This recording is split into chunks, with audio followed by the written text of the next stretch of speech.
Forming a bond with a nymph requires honesty and dependability. To earn their trust is much like nurturing a garden. Consistency is the key.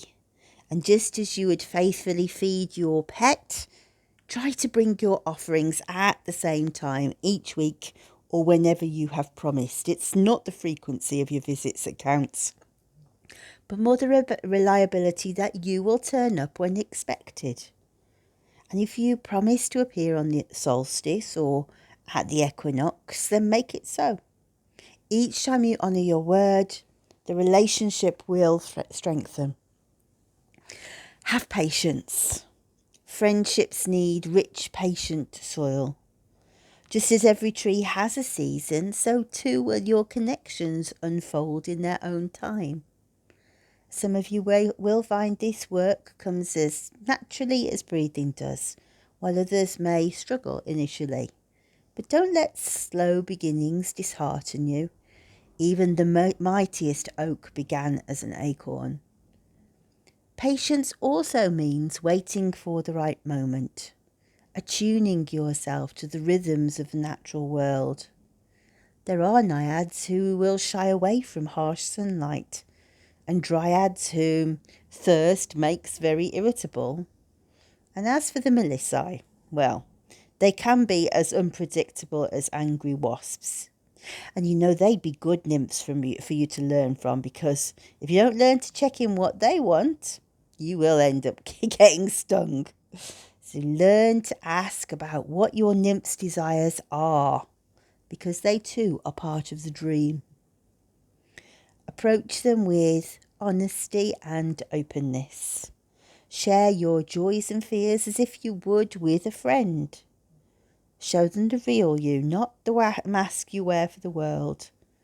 Like this, pure bonds are forged that will endure as long as those ancient rocks.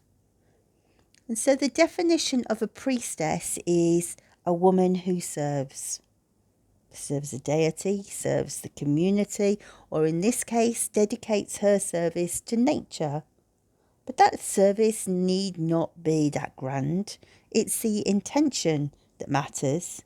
You might help clean a river, plant seeds for the bees, replace trees, or gather litter left by others. And perhaps your path will lead you to something greater. But that's down to you and Gaia to decide. And you might wonder, why me? Why is this burden placed upon my shoulders? And that would be a valid question. And know that through their 5,000 years of service, most ancient nymphs have asked it also. I know I've asked it many times. The answer, I think, lies in prospection. That means the gift of foresight. This skill's not unique to humans. Even dogs can anticipate what their humans will come through the door. But dog's foresight is limited, bound by the simplicity of its world. Every species has its own skills. Birds fly, hedgehogs have prickles, and humans have the power to think beyond the present. And seeing the future has always been the task of women.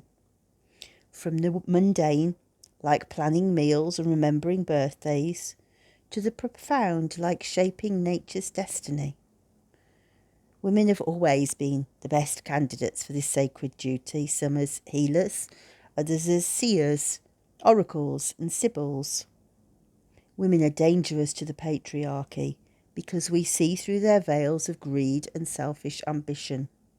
We are the vessels of righteous outrage, carrying the flames of every goddess we need to rise. So I ask you, dear sister, will you stand beside us? Will you become the guardian this realm needs? Will you become the mouthpiece of the trees and the advocate of the waters?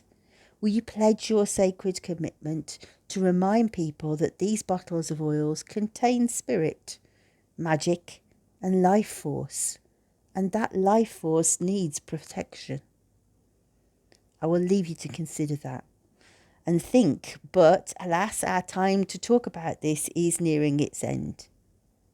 Do you hear the tweeting? The chirruping of the birds? The sacred salutation of the dawn? The birds sing creation into being, and they do it from watching the nymphs. This midwinter we call back the sun to birth a new year into being.